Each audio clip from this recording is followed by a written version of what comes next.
PARL began in 1913. There was a group of concerned citizens that were concerned about the welfare of animals in the area, so they established the Providence Animal Rescue League to help animals in Providence and throughout Rhode Island.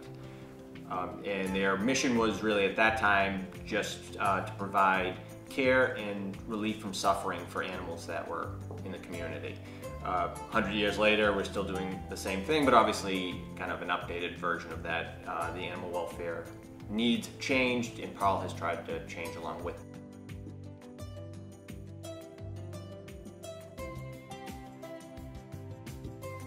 Of course, adoption and surrender. We are open to the public 6 days a week. We're an open admissions shelter. So any animal can come through our doors and we will certainly take them in, and our goal is to rehome every animal that comes through our doors. So we try and make really appropriate matches with our adoption counselors, so we're open for adoptions those 6 days a week as well. We would like to also be a resource for people in our community, pet owners. We have programs here for low-cost spay-neuter for cats. We also have a community pet food pantry where we provide food and litter and other animal care materials to be able to keep pets in their homes for folks that may be having a hard time financially affording those things. We also have a volunteer program here, so folks are welcome to volunteer in a number of ways, whether it is on a set schedule caring for our cats at an off-site adoption event, or doing special events and fundraising, taking photos of our adoptable animals. So we have all sorts of volunteer opportunities for folks here.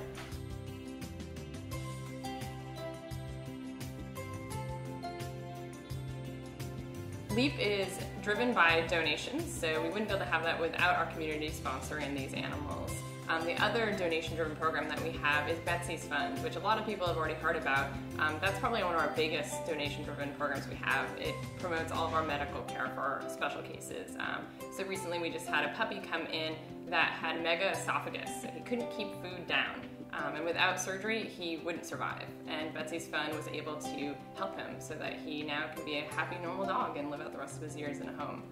So that's one of our big programs that we have currently.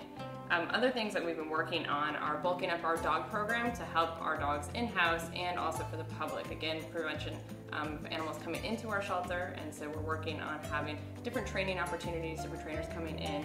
And one of the big parts of that is working with other organizations. I think that's one of the areas that we really excel in and are working on building more connections for that as well. So we work with different rescue groups in the area, other shelters nearby, to help connect animals with resources. So of course, one of the other big ways that we help the animals that come into our shelter is through our adoption program. We adopted out more than 1,200 animals last year, and we hope to continue to increase that through all these other supportive programs that we have. And we also have been reaching out into our community with working with animal control facilities to help even more animals that never enter our shelter, but that are part of our community nonetheless.